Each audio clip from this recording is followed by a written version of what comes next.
우리가 이제 전도서를 마무리하면서 인생 탐구자 솔로몬이 12장 8절 오늘 본문 중에 하나인데 12장 8절에서 이렇게 말씀을 합니다. 헛되고 헛되도다. 모든 것이 헛되도다. 그리고 이미 우리가 앞에 전도서 말씀을 살펴본 내용을 우리가 충분히 이 주제를 계속해서 묵상해 왔습니다. 모든 걸 종합해 볼 때 이 말씀 12장 8절의 말씀은 진리입니다.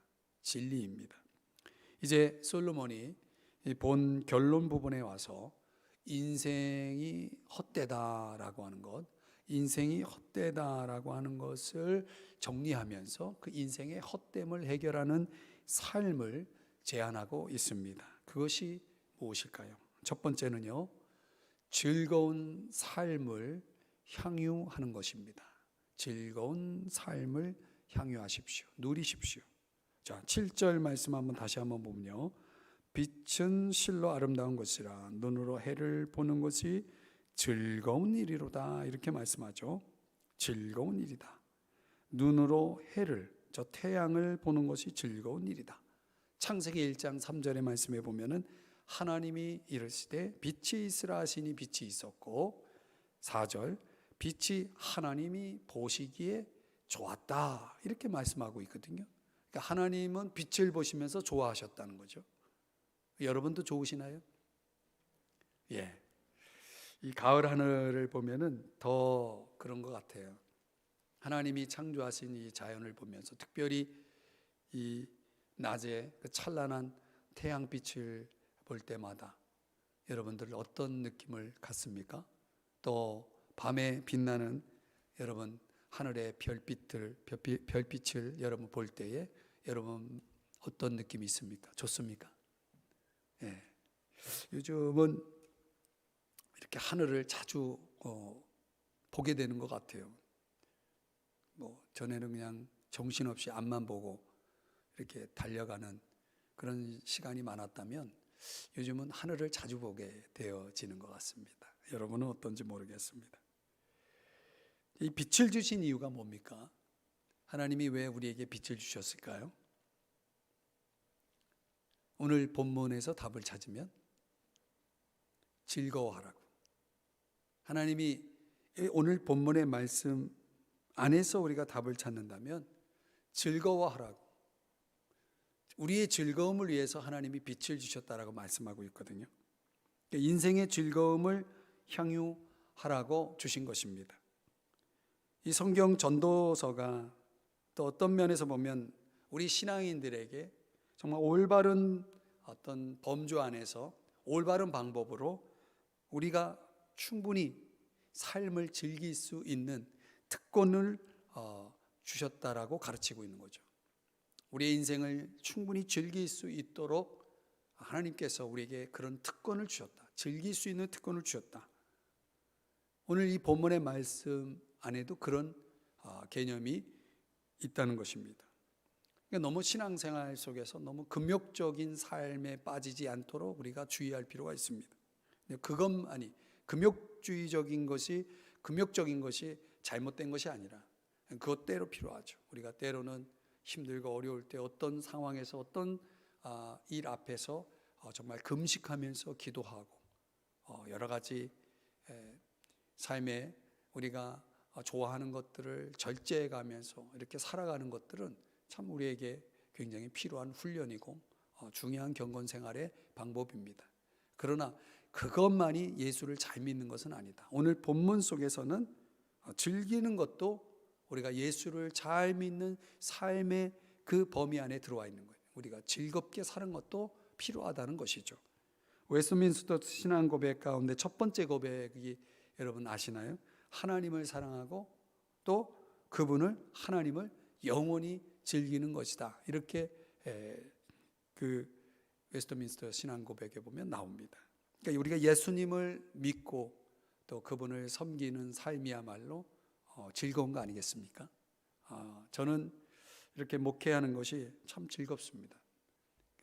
하나님께서 저에게 주신 소명이기 때문에도 그렇지만은 이렇게 목회하는 그 자체가 제가 얼마나 즐겁게 하고 있는지를 제 마음이 느껴요. 그런 것들이 있습니다.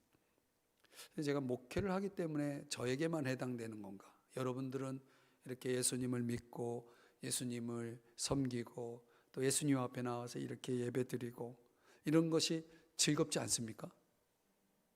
네, 마스크를 쓰고 있어가지고 도대체가 반응을 할 수가 없어요. 자, 한번 8절의 말씀을 보실까요? 8절. 사람이 여러 해를 살면 항상 어떻게 하라고요? 즐거워할지로다. 그러나 캄캄한 날들이 많으리니 그 날들을 생각할지로다. 다가올 일은 다 헛되도다. 여기서 강조된 건 뭐냐면 사람이 여러 해를 산다는 것은 살 날이 많다는 거죠. 그럴 때 우리의 삶에 뭐가 있어야 된다? 항상 즐거워하라라고 말하고 있는 거죠. 이유가 뭘까요? 왜 즐거워하라고 말하고 있는가? 8절에서 답을 찾는다면 현대어 성경으로 이 본문을 다시 한번 보면요, 그 본문에 그 이유를 밝히고 있어요. 앞으로 살 날이 많다 하여도 슬픈 날이 기쁜 날보다 더 많다는 것을 잊지 말아라. 미래에 닥칠 일들은 모두 허망한 것이다. 자, 이 말씀을 들여다보니까 왜 우리는 우리의 인생의 날들, 우리에게 주어진 그 많은 날들 속에서 항상 즐거워해야 할까? 그 항상 즐거워하는 이유가 뭐냐면 사실은 우리의 인생의 날 속에는 기쁜 날보다는 슬픈 날들이 더 많다는 거예요. 그러니까 우리가 매일 즐거워한다 해도 우리의 인생 속에는 그것보다 더한 슬픔의 시간들이 있기 때문에 가뜩이나 인생 자체가 그 많은 슬픔 속에 이루어져 있는데 우리에게 그것보다 덜한 기쁨의 날을 우리가 즐거워하지 않는다면 우리 인생 자체는 정말 얼마나 황폐합니까? 미래에 닥칠 일들은 다 허망한 것이다, 이렇게 말하고 있는 것입니다. 9절의 말씀에 보면은 청년이여 내 어린 때를 즐거워하며, 여기 또 즐거움이 또 나옵니다. 그러니까 하나님께서는 저와 여러분이 할 수 있는 이 축복들을 누리기를 원하는 거예요. 어느 날 우리가 늙을 거 아닙니까? 그렇죠? 육체가 점점 젊었을 때 가졌던 기능이 점점 어떻게 됩니까? 고장이 나기 시작하고, 그러면서 언젠가는 우리의 모든 육체의 기능이 멈출 때가 오는 거죠. 인생은 끝이 있다는 거죠.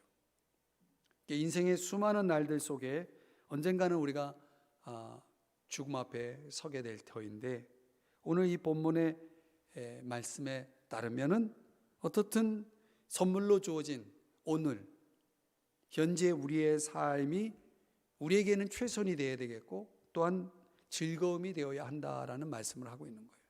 할 수만 있다면 우리는 즐거워야 된다는 거예요.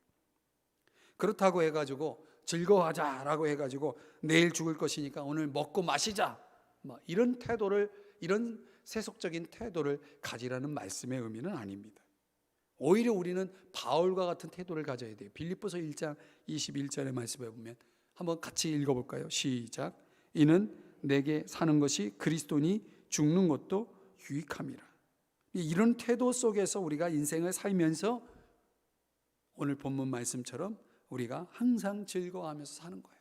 내게 사는 것이 그리스도니까, 사나 죽으나 내가 주님의 것이기 때문에 오늘 내 인생 속에 함께 하신 그 주님과 오늘 내 인생을 즐기는 그런 삶이어야 된다는 것입니다. 여러분의 인생은 얼마나 즐겁습니까? 여러분의 인생 속에 즐거움은 얼마나 있습니까?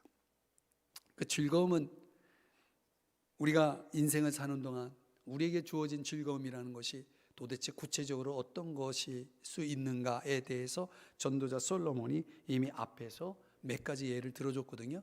제가 요약해 보건대 4가지 정도로 요약할 수 있어요. 하나는 먹고 마시는 것, 2장 24절, 3장 13절, 8장 15절 앞에서 그런 내용이 나옵니다. 우리가 먹고 마시는 것 또한 즐거운 거예요.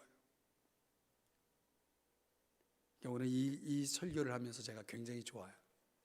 저녁을 먹고 왔거든요. 이제 몸에 살이 찌니까요 옷이 안 맞아요. 그래가지고 제가 이제 줄인 옷이 안 맞아서 줄인 옷에 몸을 맞추기 위해서 조금 다이어트를 했는데 살이 빠져가지고 이제 옷이 잘 맞아요. 그래서 이제 또 먹기 시작했어요. 먹으니까 너무 좋더라고요. 살 것 같아요. 여러분들 먹고 마시는 거요 참 즐거운 거예요. 자, 또 보니까 솔로몬이 어떤 게 즐거운가? 좋은 옷을 입는 것.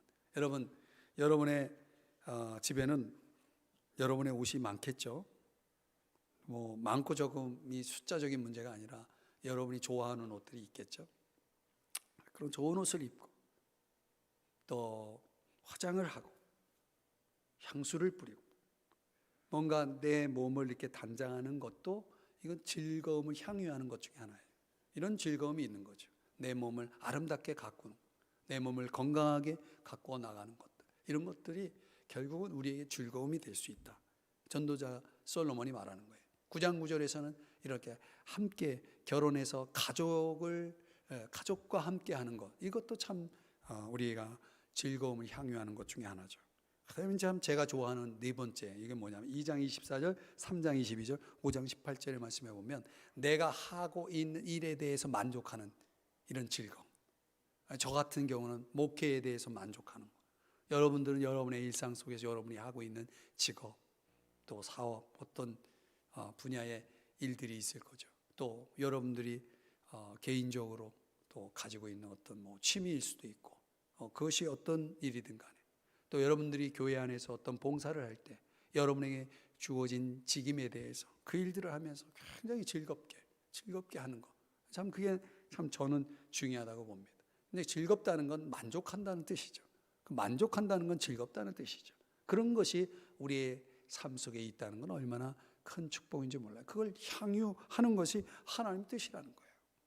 자, 9절의 말씀에 보니까요, 중간에 이런 말씀이 나옵니다. 내 청년의 날들을 마음에 기뻐하여 마음에 원하는 길들과 내 눈이 보는 대로 행하라, 이렇게 말씀하고 있어요. 제가 이 말씀 속에서 깨닫는 건 뭐냐면 인생의 향유는 결국 우리의 마음의 영역과 눈의 영역 속에 있다라는 것입니다.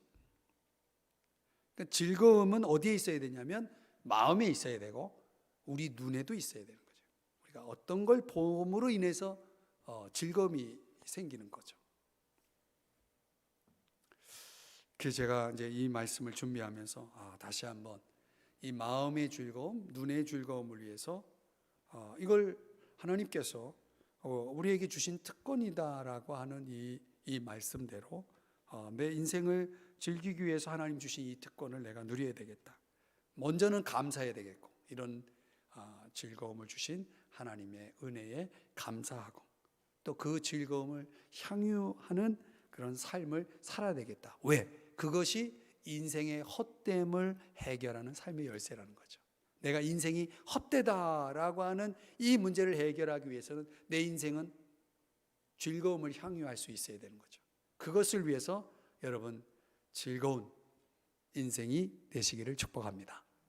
두 번째로는요, 우리가 인생의 헛됨을 해결하기 위해서 어떤 것이 필요할까? 하나님의 심판을 기억하십시오. 하나님의 심판을 기억하십시오.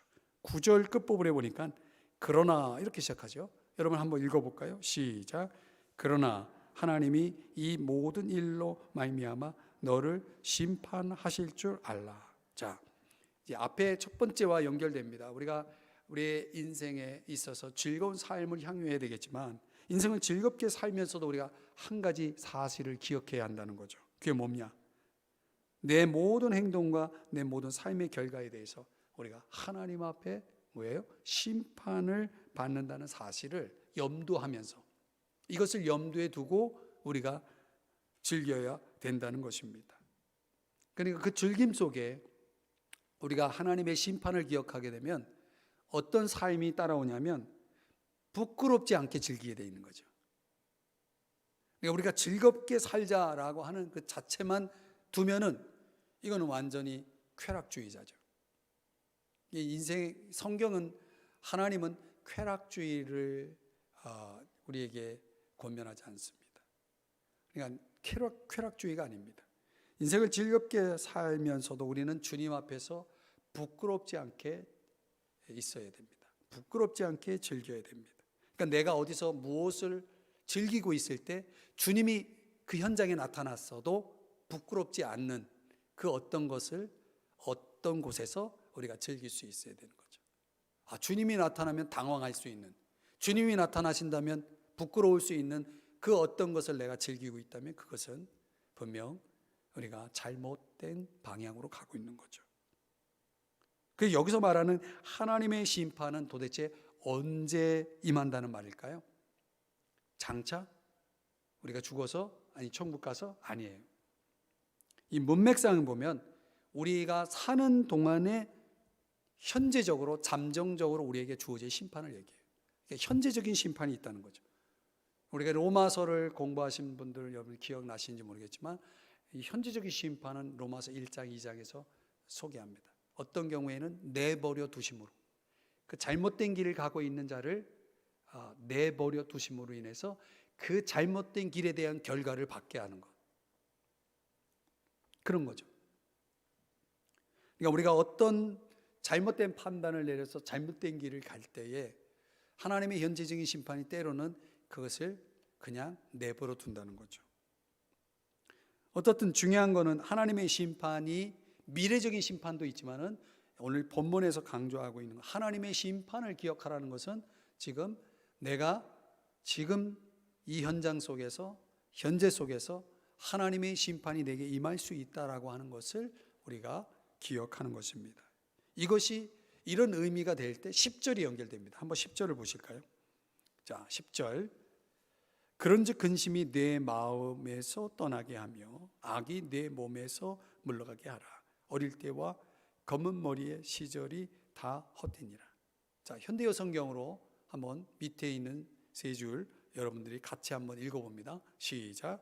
그러므로 내 마음이 쓰라리도록 근심도 하지 말고 내 몸이 상하도록 수고도 하지 말아라. 아멘. 자, 이 말씀을 한번 여러분들이 잘 생각을 한번 해봅시다. 마음의 근심은 굉장히 정신적이고 심리적인 요인으로 볼 수 있습니다.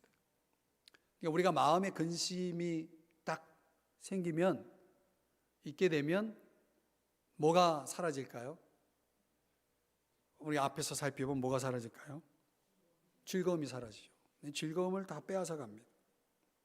얼굴에 수심이 가득하고 그러죠. 즐거움만 빼앗는 것이 아니라 그 근심의 마음 속에 뭐가 들어오냐면 짜증이 들어오고 조급함이 들어오죠. 자꾸 조급해져요, 사람이. 근데 이런 것들이 얼마만큼 우리의 삶에 영향을 줄 수 있는가? 어떤 면에서 보면 그런 것들이 굉장히 우리의 마음의 병을 일으킬 수 있는 거죠. 사람들이 굉장히 마음의 병을 가지고 살아가는 경우가 많이 있습니다. 여기서 또 몸의 악에 대해서 말하고 있는데요, 악이 내 몸에서 물러가게 하라라는 말씀이죠. 이건 무엇을 의미하냐면 어떤 육체적인 요인으로 우리가 아주 무절제하게 이 몸을 사용하는 거예요. 절제하지 않고 사용하는 거죠. 방임하는 거죠. 그냥 막 이 몸을 막 쓰는 겁니다. 그러면 이 몸은, 이 육체는 분명히 우리의 정신과 영에 영향을 주게 돼 있습니다. 치명적인 영향을 주게 돼 있습니다. 그러니까 내 몸이 무너지면, 몸이 상해버리면 모든 게 다 무너지게 되는 겁니다. 예를 들어서 요즘 젊은이들이 밤새도록 게임을 한다고 치죠. 게임을 하면서 계속 라면 먹고 치킨 먹고 그러면서 그런 생활들이 이렇게 방임되어져서 지속되면 어떻게 되겠습니까? 몸이 망가지는 거죠. 그러니까 몸이 상할 정도로 어떤 일에 몰두할 때 어떤 의미에서는 그건 악이에요. 왜냐하면 이 몸은 어떤 몸입니까? 하나님의 성전이거든요. 하나님의 영이 거하시는 이 성전된 몸을 내가 막 쓸 수 없는 거죠. 우리가 이제 몸에 좋지 않는 것들이 있는데 그 좋지 않는 것들을 우리가 마구 섭취하는 것, 마구 사용하는 것, 그런 것도 결국은 이런 맥락에서 보면은 몸이 상하도록 하는 거죠. 그러니까 몸이 상하게 만드는 것이 결국은 어떻게 됩니까? 심판을 받게 된다는 거예요. 내 몸을 내가 상하게 하면 심판을 받아요. 몸이 아프게 되죠. 몸이 고장나게 되죠. 그렇게 되어지는 겁니다. 여러분은 여러분의 마음과 몸이 건강하다고 생각하시나요? 어떻습니까? 여러분들은 마음의 근심이나 몸의 악으로부터 자유로우신가요? 그러니까 여러분의 몸을, 여러분의 마음을 건강하게 지킬 수 있기 위해서 여러분들은 무엇을 하고 계시나요? 우리가 보다 더 포괄적인 의미에서 여러분에게 도움이 될 수 있는 성경을 소개하려고 하는데, 야고보서 4장 1절서부터 4절까지의 말씀에 보면요, 이게 마음과 몸이 같이 가는 그런 여러 가지 예들을 소개하고 있습니다. 현대어 성경으로 한번 보면요, 여러분은 무엇 때문에 그렇게 싸움을 벌이고 분쟁을 일으킵니까? 그것은 여러분 속에 숨어있는 악한 욕망 때문이 아닙니까? 2절, 여러분은 사람을 죽여서라도 자신이 갖고 싶은 것을 빼앗아 가지려고 합니다. 다른 사람들에 대한 시기심에 못 이겨 싸움을 벌입니다. 여러분이 갖고 싶은 것을 얻지 못하는 까닭이 무엇이겠습니까? 그것은 바로 하나님께 구하지 않기 때문입니다. 3절, 자, 이건 여러분들이 같이 함께 읽어봅니다. 시작. 그리고 여러분이 구해도 얻지 못하는 것은 그 목적이 나쁘기 때문입니다. 다시 말해서 여러분은 자신의 쾌락을 구하는 데만 급급해 있는 것입니다. 4절, 이 세상, 같이요, 이 세상의 쾌락인 하나님의 원수와 가까워지는 것은 여러분 자신이 하나님의 원수가 된다는 것을 모르십니까? 자, 제가 이 말씀을 여러분들에게 소개하는 이유는 그거야. 이 말씀 속에서 계속 우리의 마음의 부정적인 것들, 우리의 마음을 고장나게 만드는 것, 우리 몸을 상하게 하는 것들, 이런 것들의 깊이 속에는 결국 이 야고보서 4장 1절에서 4절 말씀 속에 여러 가지 요인들, 뭡니까? 악한 욕망들, 시기, 이런 것들, 질투, 뭔가 끝없이 내 마음속에 채워져 일어나고 있는 그런 어떤 욕망들, 이런 것들이 결국은 싸우게 만들고 빼앗게 만들고 걱정하게 만들고, 이런 것들이 얼마나 많은지 모릅니다. 이런 것들이 결국은 하나님의 원수가 되게 만든다는 것이죠. 결과적으로는 현재적 심판을 받게 되는 것입니다. 그러니까 우리가 행한 것을 장차 받을 것도 있지만 현재 우리가 받고 경험하고 있는 것들이 상당히 많아요. 그것이 하나님의 심판이라고 생각하지 않아요. 깨닫지 못할 뿐이지 사실은 이게 심판이거든요. 사랑하는 여러분, 하나님의 현재적인 심판을 우리가 기억해야 됩니다. 내 마음에 슬픔을 가져오는 것이나 내 마음을 근심하게 하는 것이나 내 마음이 자꾸 그런 것에 빠지게 만드는 것이나 내 몸을 상하게 하는 것으로부터 우리가 뭐라고 말씀합니까? 오늘 본문에 보니까 떠나게 하라고 그랬어요. 떠나게 하라. 떠나게 해야 되는 거예요. 그거로부터 떠나야 됩니다. 그러기 위해서 우리들이 적용 차원에서 해야 할 일들이 뭐냐면, 우리 마음속에 있는 분노나 질투나 어떤 사람들로부터의 거절당함, 이런 것들로 인해서 내 안에 일어난 상처들이 반드시 해결돼야 됩니다. 내 마음속의 상처들이 해결이 돼야 됩니다. 어떻게 해결할까요? 우리가 구체적으로 그런 것들을 해결하기 위해서, 내 마음의 치유를 위해서 우리가 여러 가지를 할 수 있죠. 하나님 앞에 그런 걸 놓고 기도하셔야죠. 먼저는 하나님 앞에 기도하시고, 또 내 마음의 상처를 해결하기 위해서 때로는 내게 상처 준 자와 만나서 솔직하게 대화를 나누면서 정직한 대화를 통해서 그런 것들을 풀어내고, 그래서 내 마음속에 있는 것들이 이렇게 해결되어질 때 뭐가 사라지냐면 쓴뿌리가 사라져요. 그러면 내가 더 이상 그런 부정적인 감정에 내 안에서 내가 갈등하고 거기서 포로가 되지 않을 수 있다라고 하는 것입니다. 그러니까 내 안에 부정적인 감정들이 빨리 사라지고 또 죄된 생각에 집착하지 않을 때, 오늘 저와 여러분이 이런 하나님의 심판을 기억하며 그런 일들을 여러분들이 적용해 나가면 여러분들 인생의 헛됨을 해결할 수 있는 것입니다. 여러분 마음속에 또 여러분의 몸을 여러분들이 잘 간직하시고 지켜나가셔서 여러분의 인생이 결코 헛되지 않도록 여러분 승리하시길 주의 이름 축복합니다. 세 번째는요, 우리가 인생의 헛됨을 해결하기 위해서 필요한 것은 사람의 본분을 다해야 됩니다. 사람의 본분을 다해야 된다. 자, 성경은 사람의 본분이 뭐라고 말씀하는가? 12장 13절의 말씀에 가보면 다 같이 한번 읽어볼게요. 시작. 이래 결국을 다 들었으니 하나님을 경외하고 그의 명령들을 지킬지어다. 이것이 모든 사람의 본분이니라. 아멘. 말씀대로 하나님을 경외하는 것, 하나님의 명령들을 지키는 것이 이게 사람의 본분이다, 이렇게 말씀을 하죠. 왜 이게 사람의 본분일 수 있는가? 왜 이렇게 하는 것이 사람의 본분이라고 성경은 말씀하고 있는가? 몇 가지 이유를 얘기해 주고 있어요. 하나는 하나님이 나의 창조주이시기 때문에 당연히 우리는 그분을 경외하고 그분의 명령을 지켜야 한다는 거죠. 그래서 12장 1절에서 뭐라고 말씀합니까? 너의 창조주를 기억하라. 여기 기억하라라는 단어 여러분 성경에 한번 밑줄을 쳐놓으시오. 굉장히 중요한 단어를 설명해 드리려고 합니다. 이 기억하라라고 하는 자카르라고 하는 단어는 무슨 뜻이냐면 우리가 보통 잊어버리는 거 있잖아요. 깜빡깜빡하는 거, 잊어버리는 것들, 잊어버린 그 어떤 것을 회상한다라는 그런 의미는 우리가 다 알고 있는 의미죠. 근데 그 이상이라는 거죠. 어떤 의미냐? 무엇을 위해 단호하게 행동한다라는 그런 뜻을 가지고 있는 단어예요. 그러니까 단순히 우리가 기억력을 되살리는 어떤 차원의 이 자카르가 아니다. 그런 의미가 아니, 그런 의미의 이상 뭐예요? 행동하는 거예요.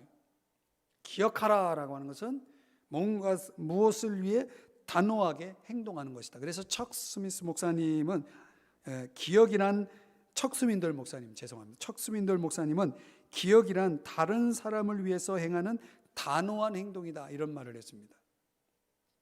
우리가 하나님을 위해서 또는 다른 사람을 위해서 행할 수 있는 단호한 행동, 이걸 자카르라는 단어를 쓴다는 거예요. 그게 기억하라라는 단어입니다. 여러분, 우리가 하나님을 위해서 무엇을 단호하게 결심하고 행동할 때, 내가 어떤 사람을 위해서 단호하게 결심하고 행동할 때, 그때가 언제입니까? 우리가 기억할 때가 언제입니까? 하나님을 기억할 때는 보통 이럴 때죠. 오늘 1절, 12장 1절을 볼 때 그렇게 말씀하죠. 곤고한 날이 이르기 전에. 그러니까 우리가 언제 하나님을 기억하게 되는가? 언제 하나님을 위해서 행동하게 되는가? 공고할 때죠. 공고하다는 게 무슨 뜻입니까? 고난을 겪고 있다는 거죠. 내가 힘들고 어려울 때, 공고할 때, 고난을 당할 때. 왜 하나님은 우리에게 공고함을 주시는 걸까? 이 12장 1절을 깊이 들여다보니까 공고한 날이 이르기 전에 라고 말하고 있죠. 뭐를? 창조주를 기억하라. 창조주를 기억하기 위해서 하나님은 우리에게 공고함을 주시고 주시는 건 아닐까요? 왜 하나님은 우리를 곤고하게 할까? 왜 하나님은 우리에게 고난을 주실까? 그것은 우리가 성경의 여러 가르침을 통해서 알고 있는 대로 우리를 겸손하게 하기 위해서 아닐까요? 그렇죠? 우리를 겸손하게 하는 것. 또 우리가 살다 보면 하나님의 뜻과 내 뜻이 충돌할 때가 많아요. 뭔가 하나님이 원하는 것과 내가 원하는 것이 다를 때가 있어요. 그때 우리가 하나님의 뜻과 내 뜻을 놓고 어떤 걸 선택해야 되겠습니까? 당연히 하나님의 뜻을 선택해야 되겠죠. 그 하나님의 뜻을 선택하고 그 하나님의 뜻에 내 뜻을 맞추는 그것을 위해서 우리가 끊임없이 해야 될 것이 뭐냐면 가장 먼저 해야 될 것이 창조주를 기억하라는 거예요. 창조주를 기억하라는 거죠. 내 생명의 근원이신 그분을 기억하라는 거죠.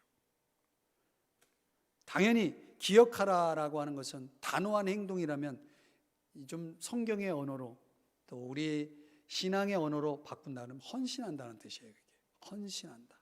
하나님의 뜻에 헌신한다는 거죠. 헌신이라는 것은 결국 하나님이 나의 주인이시라는 걸 인정하는 거예요. 하나님이 나의 주인이시라는 걸 인정하고 하나님께 온전히 신뢰하면서 결국은 하나님이 기뻐하시는 뜻을 적극적으로 따르는 것을 의미하는 거죠. 그게 헌신이죠. 그게 기억이죠. 그런 삶이 언제 나옵니까? 곤고한 날에. 곤고한 날에 그것이 우리의 삶에서 나타난다는 것입니다.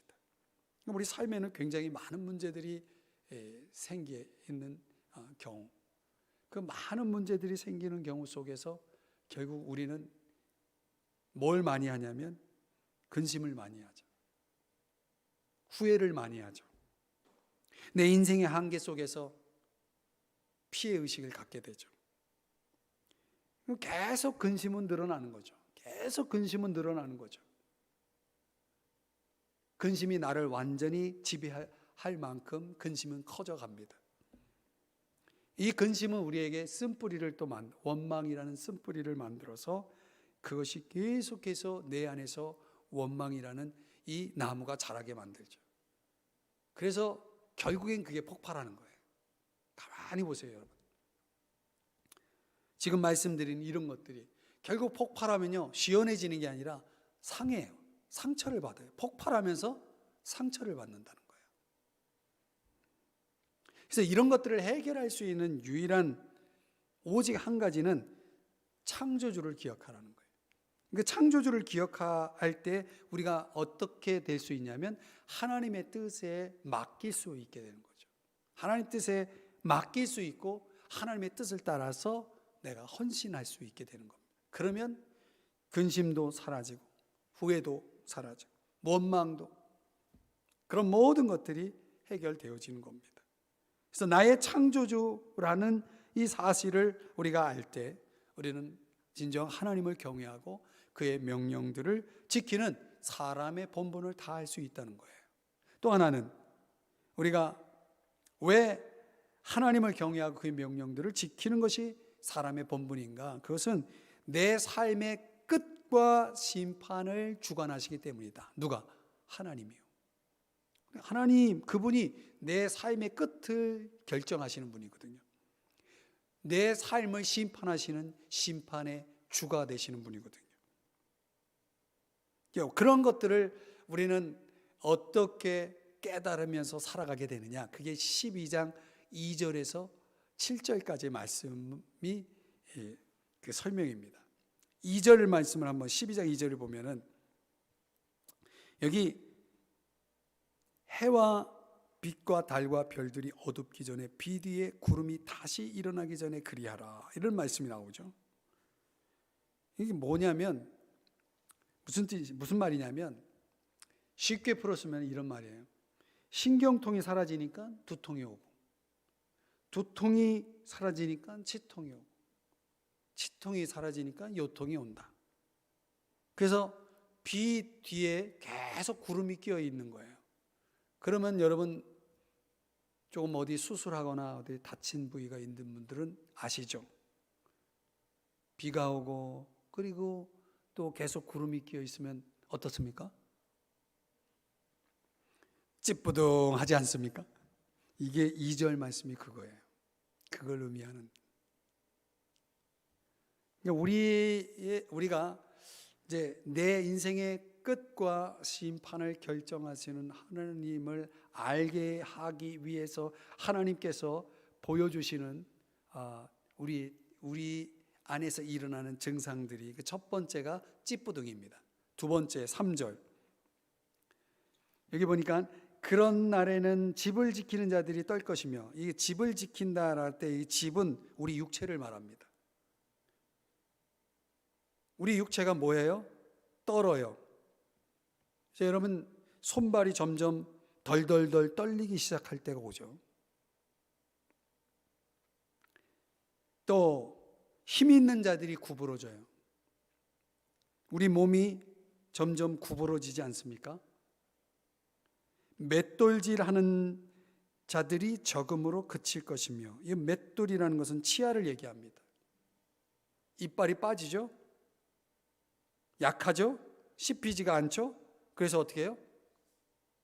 그래서 삼키기가 어려운 거예요. 창들로 내다보는 자가 어두워질 것이며, 이건 내 눈이 어느새 희미해져 가는 걸 얘기해요. 노안이죠. 4절, 길거리 문들이 닫혀질 것이며, 이건 귀가 잘 들리지 않는 것을 얘기합니다.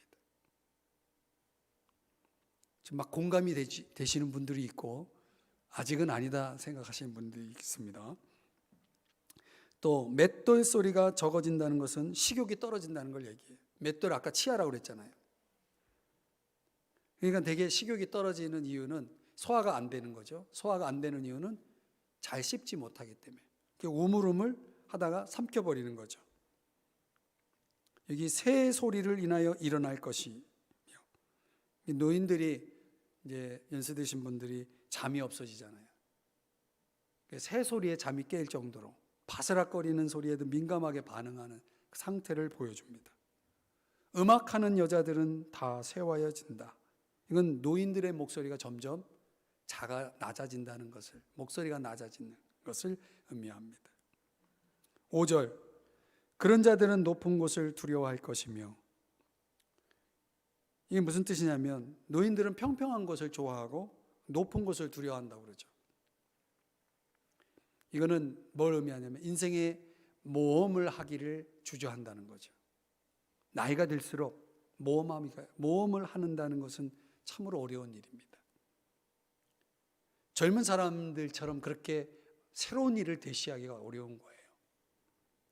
길에서 놀랄 것이라는 표현은 길을 가다가 계속 놀라는 거예요. 그래서 어르신들이 종종 어린아이들에게 자주 하시는 말씀이 뭡니까? 얘야, 길 조심해라, 차 조심해라, 이런 말 하잖아요. 이런 말 잘하는 이유가 그런 거예요. 여기 살구나무가 꽃이 핀다는 것은 우리 머리카락이 세월과 함께 하얗게 꽃이 피듯 어떻게 됩니까? 휘어져 가는 것을 말합니다. 메뚜기가 짐이 된다는 표현은 숟가락 하나 까딱하기가 싫다는 말입니다. 메뚜기가 어떻게 짐이 될 수 있습니까? 메뚜기 하나 그거 짐이 될 수 없잖아요. 근데 이건 그런 의미예요. 숟가락 하나 까딱하기 싫다는 거예요. 정욕이 그친다라고 하는 것은 식욕이 떨어진다는 말입니다. 그래서 여기 보니까 이 표현이 참 그런데, 이는 사람이 자기의 영원한 집으로 돌아가고 조문객들이 거리로 왕래하게 됨이니라. 점점점 지금 설명드렸던 내용에 따라서 내가 어느덧 결국은 내 장례식을 치를 때가 온다는 거죠. 사람들이 찾아오는 그날을 맞이하게 된다는 거죠. 6절, 은줄이 풀리고 금그릇이 깨지고 항아리가 샘 곁에서 깨지고 바퀴가 우물 위에서 깨지고, 계속 풀리고 깨지고 이 바이올린의 그 마지막 줄이 땡하고 끊어지는 것처럼 말이죠. 우리 인생이 딱 끝나는 시점이 온다라고 하는 것이죠. 그때가 되면 그때가 가까울수록 이것저것이 깨지기 시작한다는 거예요. 많은 것들이 무너지죠. 그래서 7절입니다. 결론은 흙은 여전히 땅으로 돌아가고, 흙으로 가는 겁니다. 우리 몸은 영은 그것을 주신 하나님께로 돌아가기 전에 기억하라. 또 나왔습니다. 기억하라. 이제 하나님께서 그런 현상, 우리 인생의 끝점과 심판을 주관하신 하나님이심을 보여주기 위해서 우리의 몸의 현상을 통해서 하나님이 계속 우리에게 말씀하고 있다는 거예요. 그분을 기억하라고 말씀하고 있다는 거죠. 기억해야 한다는 건 뭡니까? 뭐와 연결됩니까? 하나님을 경외하고 그분의 명령들을 지키는, 순종하는 삶을 살라라는 하나님의 사인인 거죠. 어느 날 우리는 심판받을 것을 현지적으로 그런 인식을 가지고, 그런 의식을 가지고 내가 어느 날 주님 앞에 심판을 받을 자처럼 살아야 한다는 말입니다. 그리고 언젠가는 우리가 우리의 모든 것에 대한 하나님의 평가를 받겠죠. 고린도전서 3장 13절 이하의 말씀해 봅니까? 각 사람의 공적이 나타날 터이다. 근데 그날의 공적이 밝혀질 때에 그 불이 각 사람의 공적이 어떠한 것을 시험할 것이다 라고 말씀합니다. 14절에 보니까 만일 누구든지 그 위에 세운 공적이 그대로 있으면 상을 받는다고 말씀하고 있고, 불타면 해를 받을 것이라고 말씀하고 있고, 또 자신은 구원을 받되 불 가운데서 받은 것 같으리라, 이런 말씀이 나옵니다. 제가 대충 요약해서 말씀드렸는데, 결국은 구원받지 못한 사람은 이날에 모든 것을 다 잃어버릴 것이고, 구원은 받았지만 어린 신앙인들은 겨우 불 가운데 구원을 받을 것이고,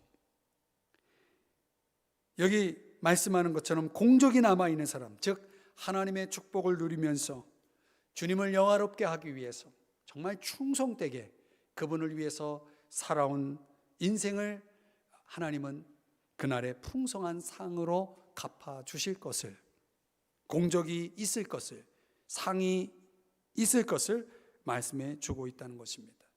그래서 저 유명한 고린도전서 15장 부활장이라고 말하는 그 부활장의 말씀에 의하면 결코 우리의 수고가 헛되지 않을 것이다, 주 안에서의 수고는 헛되지 않을 것이다 라는 그런 말씀을 하고 있는 것입니다.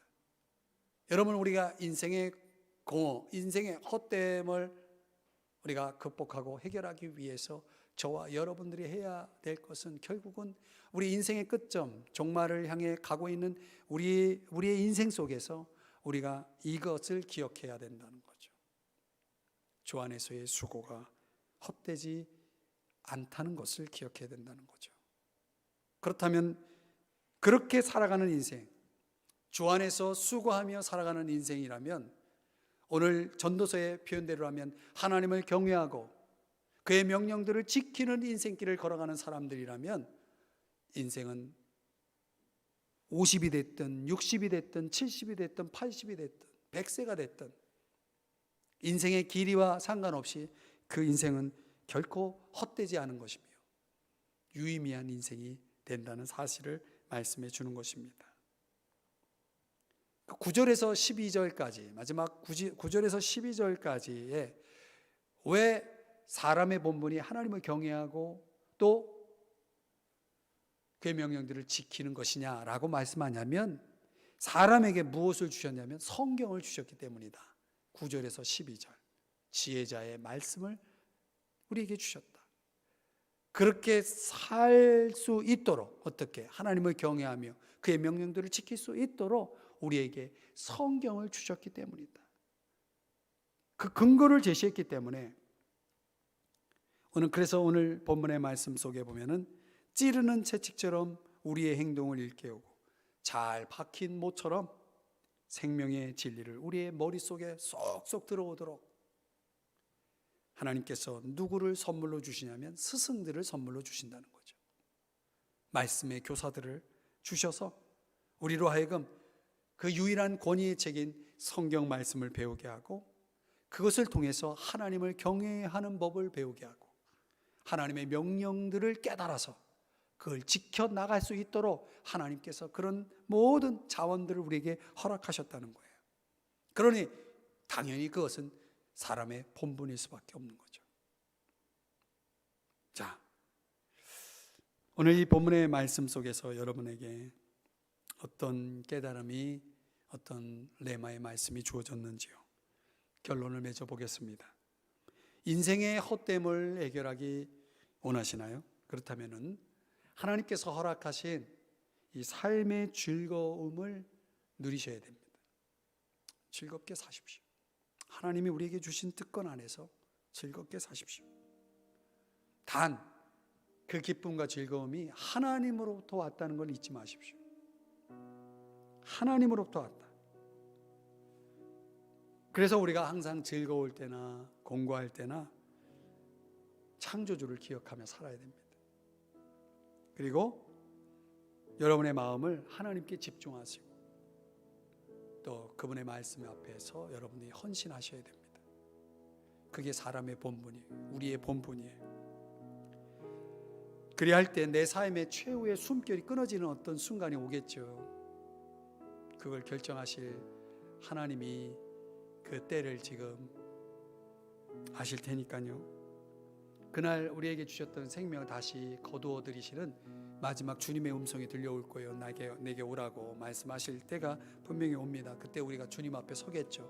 그러면 우리가 이 땅에서 행한 모든 수고를 평가하시는 그 심판대 앞에 우리가 서게 될 것입니다. 그때 저와 여러분은 이런 고백을 했으면 좋겠어요. 주님 앞에 이렇게 고백했으면 좋겠어요. 주님, 제가 세상에서 나의 본분을, 주님이 나에게 말씀하신 나의 본분을 잘 감당했습니다. 이렇게 고백할 수 있는 사람, 이렇게 고백할 수 있는 인생, 그런 유의미한 인생을 여기 나와 있는 우리 모든 성도님들의 삶으로 채워질 수 있기를 주님의 이름으로 축복합니다. 말씀대로 순종하며